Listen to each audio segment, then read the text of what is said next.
பிஸ்மில்லாஹிர்ரஹ்மானிர்ரஹீம் அல்ஹம்துலில்லாஹ் அஸ்ஸலாத்து வஸ்ஸலாமு அலா ரசூலில்லாஹ் அம்மா பஅத்.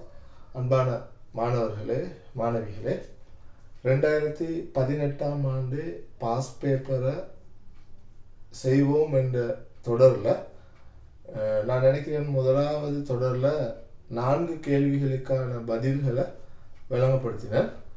இன்ஷா அல்லாஹ் அதில் தொடர நாங்கள் இன்றைக்கி பார்ப்போம். 2018 ஆண்டு பாஸ் பேப்பர்ஸில் வந்த 5வது கேள்வி. சரியா?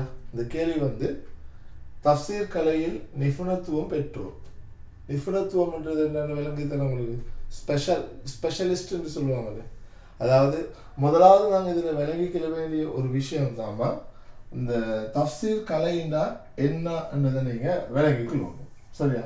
தஃப்சீர்ன்னு சொல்கிறது குர்ஆனுக்கான விளக்கம் சொல்கிற கலை. சரியா?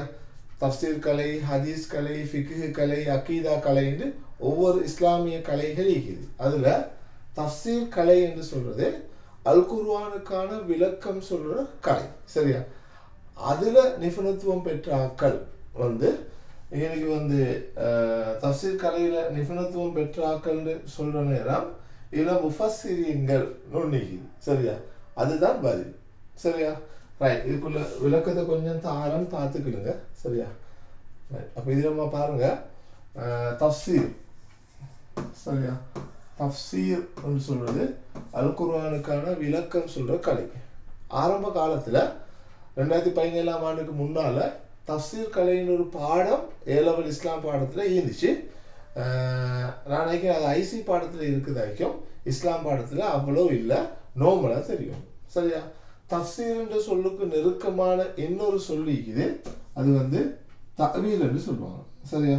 தஃப்சீர் என்று சொல்லுக்கு நெருக்கமான இன்னொரு சொல் தஅவீல் என்று சொல்ற ஒரு சொல்லி இருக்குது. சரியா? ஆரம்ப காலத்தில் உள்ள இந்த தஃப்சீர் துறை அறிஞர்கள் இந்த சொல்லை யூஸ் பண்ணிக்கிறாங்க. ரைட். இப்போ நான் உங்களுக்கு சொன்னேன். சரியா?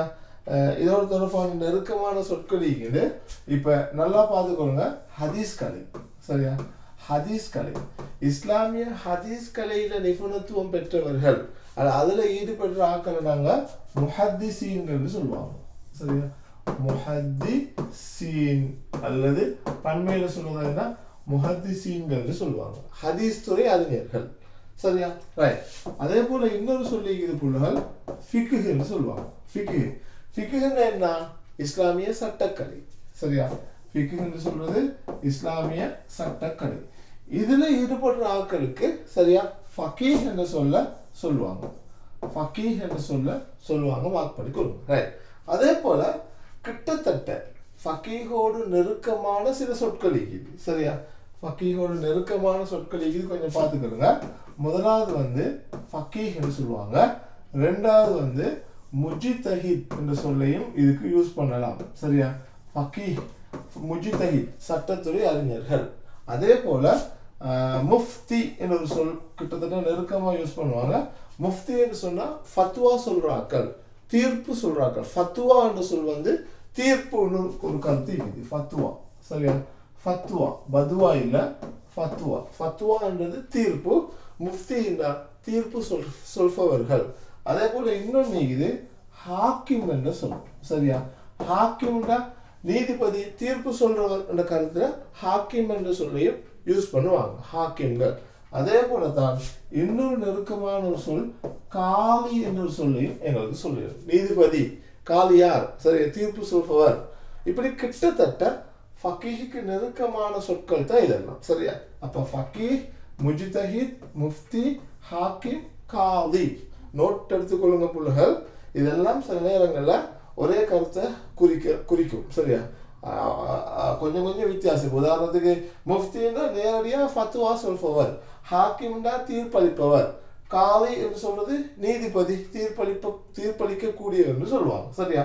ஹாக்கிம் அல்லாஹ் தஆலாவோட ஒரு முக்கியமான ஒரு பண்பாக எங்களுக்கு அதை சொல்லும். ரைட். ஹக்கீம் என்று வரும். சரியா? அறிவு நுட்பம் உள்ளவன் தீர்ப்பு வரும். ரைட். ஆகவே இதை கொஞ்சம் நீங்க கவனமாக பார்த்துக்கிறோங்க. அதாவது இந்த சட்டத்துறையோடு தொடர்பான அறிஞரை குறிக்கிற வேறு பெயர்கள். சரியா? இதுவும் உங்களுக்கு தெரியும். ஹதீஸ் துறை அறிஞர் இன்னைக்கு இன்னொரு பகுதியும் பார்த்துருவோம். சரியா? ரைட்.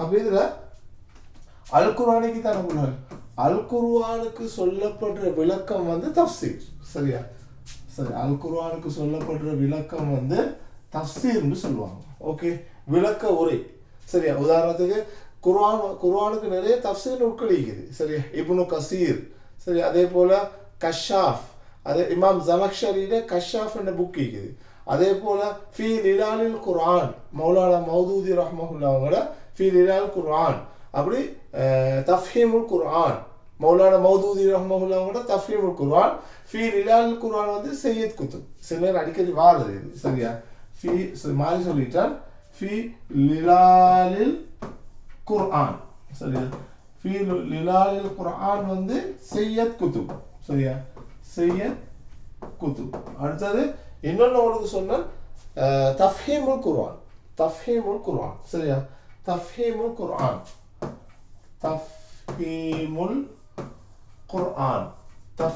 குர்ஆன் இது வந்து மௌலானா மௌதூதி ரஹ்மஹுல்லாஹ் ஓகே ரைட் இதுகள் வந்து குர்ஆன் வசனங்களுக்கு சொல்ற விளக்க நூட்கள் சரியா இதுகள் சில நேரங்கள் எம்சிக்யூக்கு வந்து அவங்களுக்கு தெரியும் இது எழுதின யாருன்னு சொல்றேன் அதே மாதிரி ஹதீஸ் துறையில ஈடுபடுற ஆள் நான் பார்த்தோமே ஹதீஸ் எடுத்தா ஹேன்னு போட்டா எந்த துறையில ஈடுபடுறவர் நாங்க முஹத்திஸ் அப்பதான் பார்த்தோம் சரியா முஹத்திஸ் இவங்களால ஹதீஸுக்கு சொல்லப்படுற விளக்கம் எழுதப்படுற விளக்கத்துக்கு தஃப்சீர் என்று சொல்றது இல்லை ஹதீஸுக்கு எழுதப்படுற விளக்கத்துக்கு சொல்லுவாங்க ஷரஹ் என்று சொல்லி யூஸ் பண்ணுவாங்க ஷரஹ் சரியா ஷரஹ் என்று சொல்ல ஹதீஸ்களது விளக்க உரை ஹதீஸ்களது விளக்கத்துக்கு ஷரஹ் என்று சொல்ல யூஸ் பண்ணுவாங்க சரியா ரைட் உதாரணத்துக்கு ஃபத்துஹுல் பாரி இர்ஷாது ஷாரி சஹீஹுல் புகாரியில ஷரஹ் விளக்க நூல்கள் வந்து ஃபத்துஹுல் பாரி இர்ஷாது ஷாரி ஒரு புக்ல இருக்குது ஃபத்துஹுல் பாரி அதே போல இர்ஷாது ஷாரி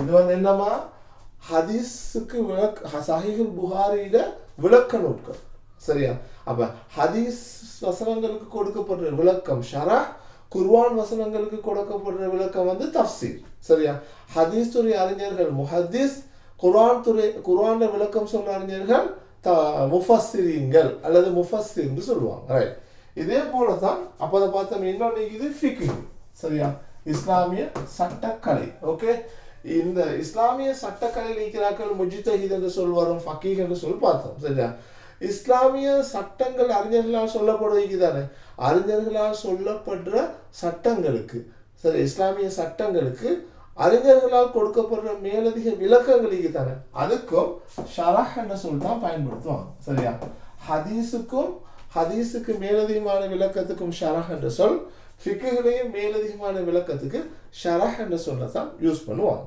சரியாம்மா ரைட் அப்போ கொஞ்சம் பார்த்துக்கோங்க நிறைய விஷயங்கள் இங்கே நான் உங்களுக்கு சொல்லி தந்தேன் மறுக்க ஒரு முறை அதை பார்த்துருவோம் சரியா ரைட் தஃப்சீர் என்ற சொல் வந்து தஅவீல் என்றும் அழைக்கப்படும் சரியா குர்ஆன் வசனங்களுக்கு சொல்லப்படுற விளக்கம் தஃப்சீர் இதுல இன்னொரு சொல்ல இன்னைக்கு சொல்லி தந்துடுறேன் தர்ஜுமான்ற ஒரு சொல்லி இது புலகல் சரியா தர்ஜுமான்றது மொழிபெயர்ப்பு டிரான்ஸ்லேஷன் மொழிக்கு மொழி மொழிபெயர்க்குது இப்ப தர்ஜுமத்துல் குர்ஆனிக்கு தானே தர்ஜுமத்துல் குர்ஆன் என்றது அது வேற தஃப்சீர் என்றது வேற சரியா தர்ஜுமத்துல் குர்ஆன் வந்து நேரடியா மொழிபெயர்க்கப்பட்டது மொழிபெயர்ப்பு தர்ஜுமா சரியா தஃப்சீர் என்றது விளக்க உரை விளக்க நூல் நோட் பண்ணிக்கொள்ளுங்க புலகள் இந்த தஅவீல் என்றது தஃப்சீரை குறிக்கிற இன்னொரு சொல் ஓகே ரைட் அதே போல ஹதீஸ் துறை அறிஞரை பார்த்துறாங்க ஹதீஸ் துறை அறிஞருக்கு முஹத்திஸீன்கள் என்று சொல்லுவாங்க முஹத்திஸீன் அல்லது முஹத்திஸீன்கள் பண்பை ஃபிக்ஹ் வந்து சட்டக்கலை ஃபகீஹ் என்று சொல்லுவாங்க ஷார்ட்டா சொல்றதா இருந்தா சட்டத்துறையில் ஈடுபடுற ஆக்களை ஃபகீஹ் சட்டத்துறை அறிஞர்கள் சொல்லுவாங்க ரைட் அதே போல புலகள் சட்டத்துறை அறிஞர்களை குறிக்கிற நிறைய பேர்கள் இது ஃபகீஹ் முஜ்தஹித் முஃப்தி ஹாக்கிம் காலி கிட்டத்தட்ட நெருக்கமான ஒரே கருத்து தான் இவங்க எல்லாருமே சட்டத்துறை அறிஞர்களை குறிக்கும்னு எங்களுக்கு சொல்லலாம் ரைட் அதே போல தஃப்சீர் குர்ஆனுக்கு விளக்கம் சொல்றது தஃப்சீர் அந்த தஃப்சீர் நூல் ஒன்று இதுல போட்டுக்கிறார் ஃபீ லிலாலில் குர்ஆன் சரியா இது யாரு எழுதினது சையத் குத்துப் சரியா யூகேட் எம்சிக்யூக்கு வந்திக்குது. இது வந்து நான் சொன்ன பெரிய அளவில் டீப்பான பாடம் உங்களுக்கு இல்லை, நார்மலாக அறிமுகப்படுத்துறாங்க இந்த பாடம். சரியா, அவ்வளவுதான். ரைட். அடுத்தது அதே போல தஃஹீமுல் குர்ஆன் ஒரு குர்ஆனுக்கு விளக்கம் சொல்ற ஒரு புக் ஒன்று இருக்குது. அதை எழுதினார் வந்து மௌலானா மௌதூதி ரஹ்மஹுல்லா. மௌலானா மௌதூதி ரஹ்மஹுல்லா. புள்ள மார்க் பண்ணி கொடுங்க. நான் எழுத்து கிறுக்கி எழுதினாலும் வாயால சொல்றதை வச்சு சரியா பிடிச்சு கொள்ளுங்க. ரைட். அடுத்ததுமா ஹதீஸ் துறை அறிஞர்கள் வந்து முஹத்திஸ். சரியா, ஷரஹ் ஹதீஸுக்கு சொல்லப்படுற விளக்கமும் ஷரஹ் தான். உதாரணமா சஹீஹுல் புகாரி என்ற ஹதீஸ் கிரந்தத்துக்குள்ள ஷரஹ் நூல் வந்து ஃபத்துஹுல் பாரி இர்ஷாது ஷாரி. எம்சிக்யூக்கு வருமா? ஃபத்துஹுல் பாரியும் சஹீஹுல் புகாரியிட விளக்க நூல், இர்ஷாது ஷாரியும் சஹீஹுல் புகாரியிட ஒரு விளக்க நூல். அதையும் பார்த்துக்கிடுங்க. ரைட். லாஸ்டா சரியா, ஓகே, இவ்வளவு தான் நாங்க பார்த்தது. சரியா, ஆகவே இப்போ உங்களுக்கு ஃபுல் கிளியர் ஆகிக்கணும். ஒவ்வொரு இஸ்லாமிய கலைகள்ல ஃபிக்ஹ் துறை, ஹதீஸ் துறை, தஃப்சீர் துறை, அகீதா, அதெல்லாம் கலைகள்னு சொல்லுவாங்க. இல்முல் அகீதா, இல்முல் ஃபிக்ஹ், இல்முல் தஃப்சீர், சரியா, இல்முல் ஹதீஸ் அதான் சொல்லிடும். அதில் ஈடுபடுற ஆக்களோட பெயர்களையும் பார்த்தா அந்த துறையோடு தொடர்பான சில அதை விளக்கப்படுத்துகிற ஆக்கள், துறையில் ஈடுபடுற ஆக்களுக்கான பெயர்களையும் பார்த்தோம். சரியா, ஒரு எம்சிக்யூவாக இருந்தாலும் நிறைய விஷயங்களை நான் விளங்கப்படுத்துறது நீங்கள் அதில் நல்லா கிளியர் ஆகணும் என்றதுக்காக. சரியாமா, அதால் கொஞ்சம் உட்காந்து அழகாக பார்த்து சொல்கிற விஷயங்களை நோட் எடுங்க, உங்களுக்கு இது சக்ஸஸாக அமையும். சரியாமா, ரைட். இப்போ நாங்கள் அடுத்த பகுதிக்கு வரோம். அப்போ ஓகே தானே. இப்போ இதில் பாருங்க, இப்போ நீங்கள் சொல்லுவீங்க முஹத்திஸீன்கள்டா யாரு? ஹதீஸ் துறை அறிஞர்கள். முஜ்தஹிதுகள்டா யாரு? சரியா, சட்டத்துறை அறிஞர்கள். முஅல்லிமீன் ஒன்று போட்டீங்க. முஅல்லிமீன்டா கற்றுக் கொடுப்பவர், ஆலிம். சரியா, மார்க்கத்தை கற்றுக் கொடுக்கிறார். சரியா, முஜத்திதீன் என்று சொல்றது மார்க்கத்தை புதுப்பிப்பவர் என்று சொல்லுவாங்க. இதுக்கு நோட் பண்ணிக்கொள்ளுங்க. இந்த முஜத்திதீன்கள் ஒரு சொல்ல நீங்க வந்தீங்க, அதாவது இஸ்லாம் மார்க்கத்தை புதுப்பிப்பவர்னு சொல்லுவாங்க. அதாவது இது வந்து ஒரு ஹதீஸ் சொல்லிக்குது, இஸ்லாத்தை புதுப்பிப்பவர். புதுப்பிப்பவர் ஒவ்வொரு நூற்றாண்டுக்கு ஒரு முறையும் அல்லாஹ் முஜத்திதீன்களை அனுப்பிக்கொண்டே இருப்பார்னு ஹதீஸ். சரியா, இஸ்லாம் மார்க்கத்தை புதுப்பிக்கிறார். சரியா, முஃபஸ்ஸிரீன் என்று சொல்றது அதாவது தஃப்சீர் துறை, தஃப்சீர் துறை அறிஞர்கள், குர்ஆனுக்கு விளக்கம் சொல்றாங்க. அப்ப தஃப்சீர் அப்படிங்கிறது இதுதான் சரியான ஆன்சர். சரியா, 5வது தான் சரியான ஆன்சர். மற்ற அவ்வளவுமே உங்களுக்கு கிளியர் ஆகும். சரியா, போதும் நான் நினைக்கிறேன். இந்த செக்ஷன் தஃப்சீர் கலை நிபுணத்துவம் பெற்றோர் என்ற கேள்விக்கு நான் உங்களுக்கு தந்த விடைகள் போதும். அவ்வளோத்தையும் நீங்கள் நோட் எடுங்க. மாஷாஅல்லாஹ், உங்களுக்கு இதோடு தொடர்பான என்ன கேள்வி வந்தாலும் செய்ய இயலுமா இருக்கும். சரியாமா, ரைட். இப்போ நாங்கள் அடுத்ததுக்கு போகிறோம். சரியா, 6வது கேள்விக்கு போகிறோம். சரியா, பின்வருவற்றுள் அர்கானுல் கியாஸில் அடங்காதது. சரியா, அஸ்ல், ஃபர்உ, இஜ்திஹாத், இல்லத், ஹுக்கும். சரியா, கொஞ்சம் அதை விளங்கப்படுத்திட்டு வரேன், அப்பதான் உங்களுக்கு இது கிளியர் ஆகும். சரியா, ரைட். இப்போ கியாஸ் என்ற பாடத்துல அர்கான் என்று சொல்ற ஒரு சொல்லி. சரியா, அர்கான் என்ற ஒரு சொல்லி. சரியா, உங்களுக்கு கியாஸ் பாடம் கிளியர் இல்லாட்டி யூடியூப்ல என்ன கியாஸ் என்ற வீடியோ ஒன்று, அதை ஃபுல்லா பாருங்க, கிளியர் ஆகும். அதை எடுத்துக்கல கஷ்டமான ஆக்கள் மெசேஜ் அனுப்பிவிடுங்க, நான் உங்களுக்கு அந்த லிங்க் அனுப்பிவிட்றேன். சரியா, அர்கான்ன்றது கியாஸ்கான முறையில தூண்கள், கியாசுடைய தூண்கள் சொல்லுவாங்க. சரியா, அதுல முதலாவது வந்து அஸ்ல் என்று சொல்றது, 2வது வந்து ஃபர்உ என்று சொல்றது, 3வது வந்து இல்லத் என்று சொல்லுவாங்க, 4வது வந்து ஹுக்கும் என்று சொல்லுவாங்க. சரியா, இப்படி 4 தூண்கள் இதுல காணப்படுது. சரியா, எத்தனை தூண்கள் இருக்குது? 4 தூண்கள் இதுல காணப்படுறத நாங்க பார்க்கிறோம். சரியா, ரைட். இப்போ நாங்க அடுத்ததுக்கு வருவோம். அசல். அசல் என்று சொல்றது தமிழ்ல அசல், ஒரிஜின். இப்போ உதாரணத்துக்கு மதுல போதை ஈக்கிறதால அது ஹராம் போல கஞ்சாலையும் போதை ஈக்கிறதால அது ஹராம். கியாஸ் மூலமா எடுத்து தீரும். அப்ப இங்க அசல் என்ன? மது. சரியா, மதுல போதை ஈக்கிறதால அது ஹராம். ஃபரு என்ன? ஃபருன்றது புதிய பிரச்சனை, கஞ்சா அல்லது நவீன போதை பொருட்கள். இல்லத்துண்டா காரணி. என்ன காரணம் அது ஹராமாக்கப்பட்டது? போதை. சரியா, இல்லத்து வந்து போதை. ஹுக்கும்ண்டா தீர்வு. சரியா? ஹராம். இப்ப பாருங்க, மதுவுல போதைக்கிறதால ஹராம் போல கஞ்சாலையும் போதைக்கிறதால அதுவும் ஹராம். இதுதான் கியாஸ் மூலமா தீர்வு காணுது. சரியா? அப்போ உங்களுக்கு சில நேரம் வரலாம், அர்கானுல் கியாஸை குறிப்பிட்டு விளக்குக, ஒரு 6 மார்க்ஸுக்கு, சரியா, அல்லது ஒரு 5 மார்க்ஸுக்கு கூட வரலாம். அப்ப நீங்க சொல்லணும், கியாஸ் காணும் போது 4 பிரதான விடயங்கள் கவனிக்கப்படத்தக்கது. அந்த 4 விடயத்தை தான் அர்கான் என்று சொல்லுவாங்க. அதுல ஒன்று அசல், அடுத்தது ஃபர்உ, அடுத்தது இல்லத், அடுத்தது ஹுக்கும். அசல் என்றது தீர்வு சொல்லப்பட்ட மூல பிரச்சனை, பழைய பிரச்சனை. மதுபானம் ஹராம் என்று குர்ஆன்ல சொல்லப்பட்டிருக்கு. இதுதான் ஒரிஜின், மூலம். இதை வச்சுதான் நாங்க புதிய பிரச்சனைக்கு தீர்வு காண போறோம். சரியா? ஃபரு என்றது எதுக்கு தீர்வு தேவையோ அதுதான் ஃபரு, அதாவது புதுசு, லேட்டஸ்ட், புதிய பிரச்சனை. உதாரணமா கஞ்சா. இல்லத் என்று சொல்றது காரணி, காரணம் அல்லது நியாயம் என்று சொல்லுவாங்க. எந்த பிரச்சனைக்கு தீர்வு எதை வச்சு எடுத்தாங்களோ அதை தான் சொல்றது. மதுவுல போதை ஈக்கிறதால தான் அது ஹராம். ஹுக்கும் என்று சொல்றது தீர்வு சொல்லி சொல்லுவாங்க. இதுல தான் நான் உங்களுக்கு சொன்னேன், ஹாக்கிம் என்று ஒரு சொன்னேன், தீர்ப்பளிப்பவர். இல்லை, இது வந்தது. ஆகவே அப்ப மதுவுல போதை ஈக்கிறதால ஹராம் போல கஞ்சாலையும் போதை ஈக்கிறதால ஹராம். சரியா? ரைட். அப்ப இதுதான் நீங்க கவனமா பார்த்துக்கணும். அசல், ஃபர்உ, இல்லத், ஹுக்கும். இந்த உதாரணத்தை போட்டு ஞாபகம் வச்சுக்கொள்ளுங்க, உங்களுக்கு அதை அப்படியே எழுதலாம். சரியா? ரைட். இப்ப இதை நீங்க எழுதணுமே, மதுவுல போதை ஈக்கிறதால அது ஹராமாக்கப்பட்டது போல் கஞ்சாலையும் போதை ஈக்கிறதால அது ஹராம். உங்களுக்கு இன்னொன்று சொல்றேனே, சரியா? நாயிட எச்சில் பட்டா 7 தடவை கழுவணும். நாயிட எச்சில் பட்டா அது நஜீஸாக ஈக்கிறதால 7 தடவைகள் கழுவணும்னு சொல்லுவாங்க. இப்போ நான் கேட்குறாங்க, பன்றியிட எச்சில் பட்டா என்ன செய்யணும்? சரியா? அப்படி நீங்க சொல்லுவீங்க, நாயிட எச்சில் நஜீஸ் ஆகிக்கிறதால 7 தடவை கழுவுற மாதிரி பன்றியிட எச்சிலும் நஜீஸ் ஆகிக்கிறதால 7 தடவை கழுவும். இதை சொல்லுவாங்க கியாஸ்ட வகையில கியாசுல் முசாவி அல்லது முசாவா, சமநிலையில் உள்ள கியாஸ். ஏன்னா நாயிட எச்சிலும் பன்றியிட எச்சிலும் சமனா இருக்குது, ஒரே தரத்துல நஜீஸ்ல சமன். சரியா? ரைட். ஓகே. இப்படி இன்னொரு உதாரணம் நான் உங்களுக்கு போட்டிக்கிறேன். நாயிட எச்சில் பட்ட பாத்திரம் நஜீஸ் ஆகிக்கிறதால 7 தடவை கழுவணும், பன்றியிட எச்சில் பட்ட பாத்திரம் நஜீஸ் ஆகிக்கிறதால 7 தடவை கழுவணும். சரியா? அப்ப எது அசல், எது ஃபரு, எது இல்ல, எது ஹுக்கும்னு உங்களுக்கு கிளியரா விளங்கணும். சரியாமா? ரைட். இப்போ நாங்க வருவோம் பாடத்துக்கு. ஓகே. அப்ப இங்க பின்வருவற்றுள் கியாஸ்ட அர்கான்ல அடங்காதது. இப்ப நாங்க பார்த்தோமே, சரியா? அதாவது இப்ப நாங்க பார்த்தோம் கியாஸ்ட அர்கான ஒண்ணா பார்த்தோம்.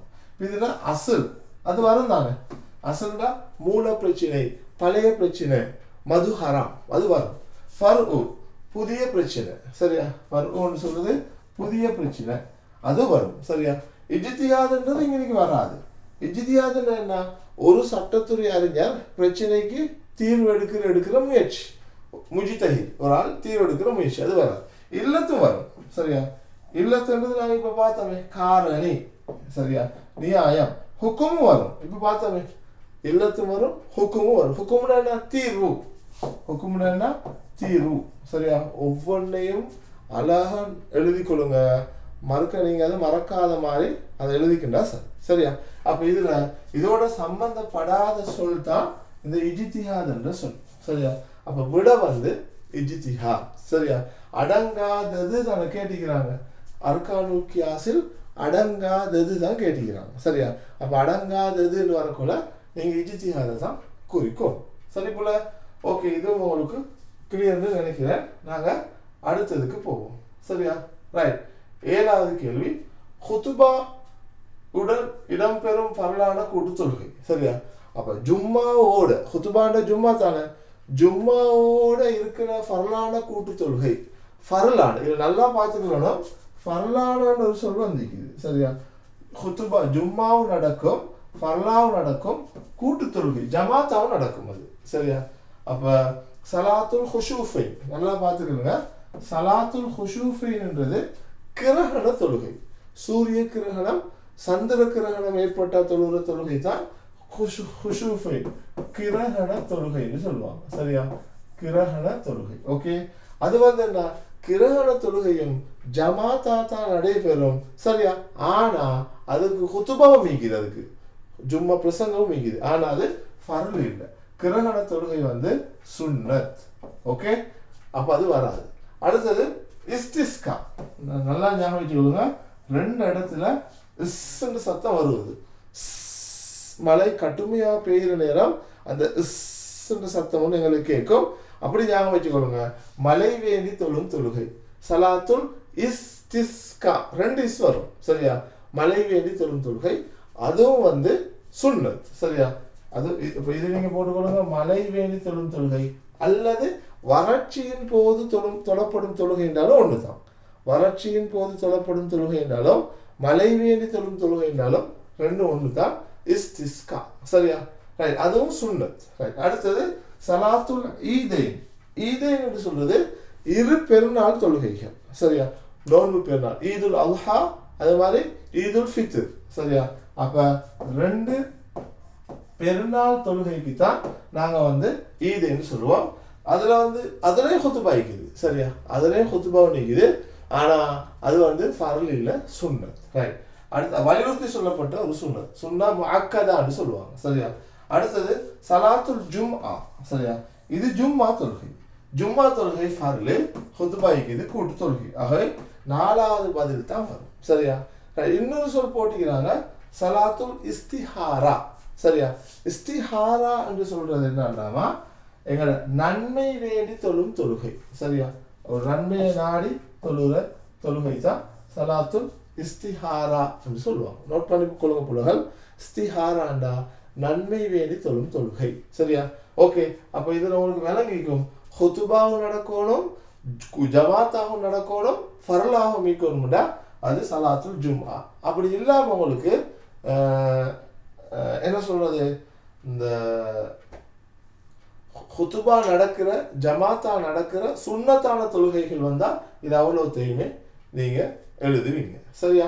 ரைட், கொஞ்சம் இந்த இடத்துல தொழுகையில வகைகளை கொஞ்சம் விளங்கப்படுத்தி விட்றேன். சரியா? நீங்க பார்த்துக்கிறவங்க உங்களுக்கு அது பிரயோசனமாயிக்கும். மறக்க இதெல்லாம் எனக்கு விளங்கப்படுத்தி நீக்கலாம். சும்மா தொழுகையில வகைகளை, சரியா, தொழுகையில வகைகளை வந்து சுன்னத்தான தொழுகையில வகைகள் எடுங்கள. சுன்னத்தான தொழுகையில வகைகளை இப்படி சொல்லுவாங்க. ஒன்று வந்து ராத்திபா. சரியா? ராத்திபான சுன்னத்தான தொழுகை. அடுத்தது கைரு ராத்திபா. சரியா? கைரு ராத்திபா. சரியா? ராத்திபாண்டா நாளாந்தம் நிறைவேற்றப்படும் சுன்னத்தான தொழுகை. கைரு ராத்திபாண்டா நாளாந்தம் நிறைவேற்றப்படாத சுன்னத்தான தொழுகை. உதாரணத்துக்கு 5 நேரம் ஜமாத்தா தொழுகைக்கு தானே, அதுக்கு முன்பின்னான சுன்னத்தான தொழுகைக்கு தானே, சுபஹுக்கு 2 முன்னுக்க, லுஹருக்கு முன்னுக்கு 2 பின்னுக்கு 2, அப்படி நாளாந்தம் நிறைவேற்றப்பட்டது ராத்திபா. அது மாதிரி லுஹா தொழுகை. சரியா? அதெல்லாம் டெய்லி நடக்கும். கைரு ராத்திபாண்டா இருந்தாப்புல ஒருக்கா சந்தர்ப்பம் ஏற்பட்ட நேரம் நாளாந்தம் நிறைவேற்றப்படாத சுன்னத்தான தொழுகை. கைரு ராத்திபா நாளாந்தம் தொழுகிற இல்லை. அதுக்கு என்ன வரும்? சுன்னத்தாம். இது என்ன வரும்? இப்போ நாங்கள் பார்த்தோம் கிரகண தொழுகை, மழை வேண்டி தொழும் தொழுகை. சரியா? அதே போல பெருநாள் தொழுகை, அதனால் நாளாந்தம் நிறைவேற்றப்படாத சுன்னத்தான தொழுகை. பெருநாள் தொழுகை, கிரகண தொழுகை, மழை வேண்டி தொழும் தொழுகை. ரைட், அதே போல இன்னொன்று நீக்குதுமா, முஅக்கதா. சரியா? முஅக்கதா. அதே போல கைரு முஅக்கதா. கைரு முஅக்கதா. சரியா? இது வந்து 8ஆம் ஆண்டு இஸ்லாம் பாட புக்ல இருக்குது, இபாதத் என்ற பாடத்துல இருக்குது, கொஞ்சம் பார்த்துக்கிறேங்க. 8ஆம் ஆண்டு முஅக்கதாண்டா நபி அவங்களால வலியுறுத்தி சொல்லப்பட்ட சுன்னத்தான தொழுகை முஅக்கதா. கைரு முஅக்கதாண்டா நபி அவங்களால வலியுறுத்தி சொல்லப்படாத சுன்னத்தான தொழுகை. சரியா? உதாரணத்துக்கு சுபஹுக்கு முன்னால உள்ள 2 ரக்காத்திக்கு தானே, அது நபி அவங்க வலியுறுத்தி சொன்னது. நபி அவங்க எந்த தொழுகையும் சுன்னத்தான தொழுகை விடுபட்டாலும் பிறகு தொழ மாட்டாங்க. ஆனா சுபஹுக்கு முன்னால தொலையே நாம போனா சுபஹு தொழுத பிறகும் அதை தொழுவாங்க. சரியா? அது மாதிரி லுஹருக்கு முன்னால் உள்ள 2 பின்னால் உள்ள 2ன்னு சொல்லுவாங்க. அப்படி நபி அவங்களால வலியுறுத்தி சொல்லப்பட்ட சுன்னத்தான தொழுகை, கிரகண தொழுகை, பெருநாள் தொழுகைகளையும் சொல்லிடும். ரைட், கைரு முஅக்கதாக்கு நபி அவங்களால வலியுறுத்தி சொல்லப்படாத சுன்னத்தான தொழுகை. இதுக்கு சொல்லுவாங்க அந்த இப்போ உதாரணமாக லுகருக்கு முன்னால 4 தொழிலும் பின்னால 4 தொழிலும் முன்னால 4ல் 2 வலியுறுத்தப்பட்டது 2 வலியுறுத்தப்படாதது பின்னால 2 வலியுறுத்தப்படாதது அப்படி சரியா. அப்போ நபி அவங்களால என்ன சொல்றது முஅக்கத வலியுறுத்திப்படாமல் சொல்லப்பட்ட சுன்னத்தான தொழுகைகள். ஓகே, இவைகள் சுன்னத்தான தொழுகையில வகைகள். எம்சிக்யூக்கு வந்தால் பார்த்துக்கொள்ளுங்க, உதாரணத்தையும் நோட் பண்ணிக்கொள்ளுங்க சரியா. ரைட், அப்போ ஓகே, அந்த விஷயமும் நாங்கள் பார்த்துட்டோம். ஓகே, அப்போ 7வது கேள்வி. அப்போ இது ஓகே தானம்மா? ரைட், இப்போ நாங்கள் 8வது கேள்விக்கு போகிறோம் சரியா.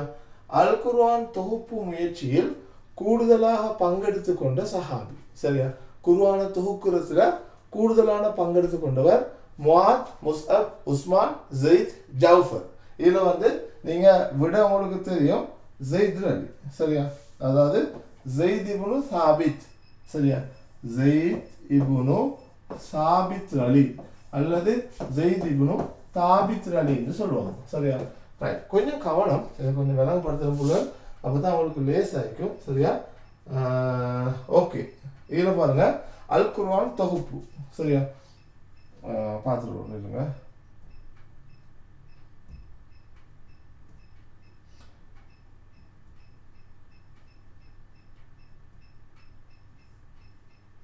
இதில் பாருங்க அல் குர்ஆன் தொகுப்பு சரியா.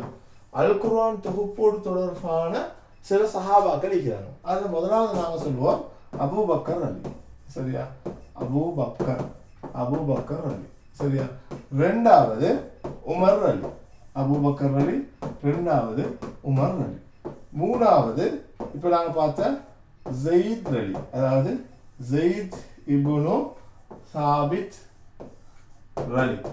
அடுத்தது 4வது உஸ்மான் அலி சரியா. உஸ்மான் அலி. 5வது ஹுதைஃபத்துல் யமானி சரியா. ஹுதைஃபத்துல் யமானி சரியா. ஹுதைஃபத்துல் யமானி. இதில் பாருங்க குர்ஆன் தொகுப்புல இவங்க எல்லாம் சம்மந்தப்படுறாங்க. உங்களுக்கு தெரியும் யமாமா யுத்தத்தில் நிறைய ஹாஃபில் சஹாபாக்கள் ஷஹீதாக்கப்பட்டதை பார்த்து பயந்த உமர் அலி அவங்க அபூபக்கர் தான் சொல்றாங்க அல் குர்ஆனை தொகுங்க. பிறகு அபூபக்கர் அலி அவங்க அதை ஏற்றுக்கொள்றாங்க. ஆரம்பத்தில் மறுத்தாங்க, பிறகு மஸ்லஹா மனித நலனுக்காக அதை ஏற்றுக்கொள்றாங்க. அப்போ அபூபக்கர் காலத்தில் குர்ஆன் தொகுக்கப்படுது. அப்போ இவங்க 2 பேரும் இங்கே சம்பந்தப்படுறாங்க. யாருக்கு அந்த பொறுப்பு கொடுக்கப்படுது? ஜெயித் இப்னு சாபித் அலிக்கு தான் குர்ஆன் தொகுக்கிற பொறுப்பு கொடுக்கப்படுது. காரணம் அவர் ஹாஃபில். 2வது ஜிப்ரீல் அலைஹிஸ்ஸலாம் அவங்க நபி அவங்களுக்கு குர்ஆனை ஓதி சரிபார்க்கிற நேரம், கடைசியாக சரிபார்க்கிற நேரமும் அருகில் இருந்த சஹாபி. அதனால அவர் தான் மிச்சம் பொருத்தம் சரியா. அப்போ இவர் வராது. அதுக்கப்புறம் உங்களுக்கு தெரியும் உஸ்மானுடைய ஆட்சி காலத்தில் குர்ஆன்ல ஒரு பிரச்சனை வருது இல்லையா. அதாவது ஈராக் வீரர்களும் சிரியா வீரர்களும் ஆர்மேனியா யுத்தத்தில் இரவுல கூடாரங்களுக்குள்ள தங்குற நேரம் குர்ஆனை பிழையான உச்சரிப்பில் ஓதுறாங்க. அவங்களோட உச்சரிப்பில் ஓதுறாங்க. ஒரு குழு சொல்லுது நாங்கள் ஓதுற முறை தான் சரி, இன்னொரு குழு சொல்லுது நாங்கள் ஓதுற முறை தான் சரின்னு 2 குழுக்கும் இடையில பிரச்சனை வருது. இதை அவதானிக்கிறாங்க ஹுதைஃபத்துல் யமானி என்ற சஹாபி. அவர் தான் போய்த்து உஸ்மான் அலி அவங்களுக்கு ஆலோசனை வழங்குறாங்க. இதுக்கு ஒரு வழி பண்ணுங்க, இது பெரிய ஒரு பிரச்சனை ஏற்படுத்தும், முஸ்லிம்களுக்கு இருக்கிற பிளவை உருவாக்கிரும், ஒற்றுமை இல்லாமல் ஆக்கிரும்னு சொல்றாங்க. அதுக்கப்புறம் தான் உஸ்மான் அலி அவங்க ஒரிஜினல் குர்ஆனை எடுத்து 7 பிரதிகள், சில அறிவிப்பின்படி 8 பிரதிகள் எழுதி பல பிரதேசங்களுக்கு அனுப்பி வச்சு எல்லா குர்ஆனையும் எரிச்சு போட்டாங்க சரியா. குர்ஆன் அழகாக ஓதுகின்ற காரி, உங்களுக்கு தெரியும் காரின்ற ஒரு சொல் வரும் சரியா. அல் குர்ஆனை அழகாக ஓதுபவர், ஓதுன ஒரு ஆள், பன்மைக்கு சொல்லுவாங்க குர்ரா சரியா.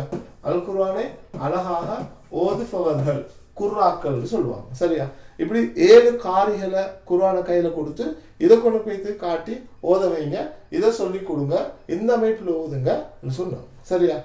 அதுக்கு பிறகு தான் அவருக்கு உஸ்மான் அலி அவங்களுக்கு தான் ஜாமியுல் குர்ஆன், அல் குர்ஆன் மூலம் மக்களை ஒற்றுமைப்படுத்தியவர் என்ற ஒரு பெயர் உஸ்மான் அலிக்கு தான் இருக்குது, அபூபக்கருக்கு இல்லை. எம்சிக்யூக்கு வரும் சரியா. ரைட், அப்போ அதை நீங்கள் இதில் கவனமாக பார்த்துக்கலுங்க. குர்ஆன் தொகுப்போடு தொடர்பான சிலது உங்களுக்கு நான் தெரிஞ்சிக்கும், அதை லைட்டாக மீட்டி விட்றேன். அப்போ இன்னும் கொஞ்சம் ஆழமாக அது பதியும் சரிதானே? ரைட். அப்போ குர்ஆன் தொகுப்போடு தொடர்பான இந்த விஷயங்களை நாங்கள் இன்னைக்கு பார்க்குறோம்.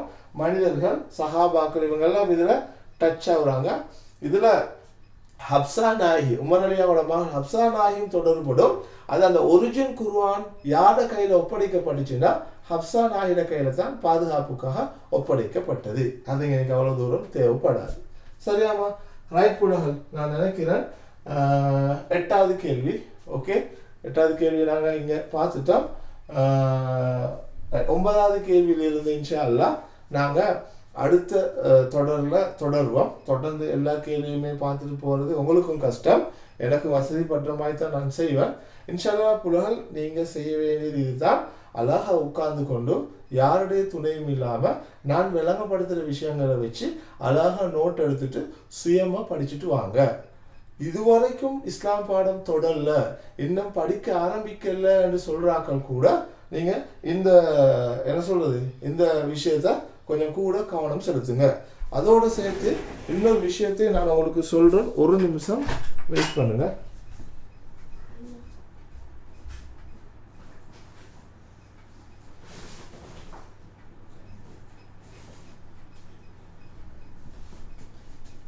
புலகள் உங்களுக்கு தெரிஞ்சிக்கும் இது. சரியா? ரைட்.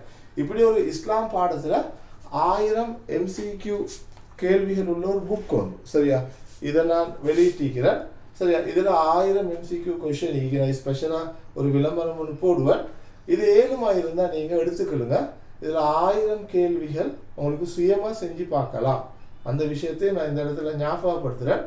யாருக்காவது தேவைன்னா மெசேஜ் ஒன்று போடுங்க, அதனுடைய தகவல்களை நான் உங்களுக்கு தரேன். சரியா? ரைட். ஓகே, அல்ஹம்துலில்லாஹ். நான் நினைக்கிறேன் உங்களுக்கு இது நிறைய ஹெல்ப் ஆகிக்கும். திருப்பி சொல்கிறேன். சரியா? நீங்கள் உங்களோட கமெண்ட்ஸ், உங்களோட உற்சாகமூட்டல், உங்களோட கருத்துகள் கட்டாயம் எங்களுக்கு தேவை. சரியா? நீங்கள் அப்படி ஒரு கருத்து அப்படி உற்சாகப்படுத்துறது, இது சம்மந்தமான உங்களோட ஒப்பீனியனை சொல்கிறது தான் எங்களுக்கு ஆர்வமாக இதை செய்யலாம். சரியா? பல சிரமங்களுக்கு மத்தியில் தான் ஏதோ இதை செஞ்சு முடிக்கணும் என்று உங்களோட நலவுக்காகத்தான் மாஷா அல்லாஹ் இதை செய்கிறேன். அதால் நீங்கள் உங்களோட கருத்துக்களையும் அடிக்கடி கொஞ்சம் ஷேர் பண்ணிக்கொள்ளுங்க. இன்னொரு தொடரில் நாங்கள் சந்திப்போம். ஜஸாக்கல்லாஹ் ஹைர்.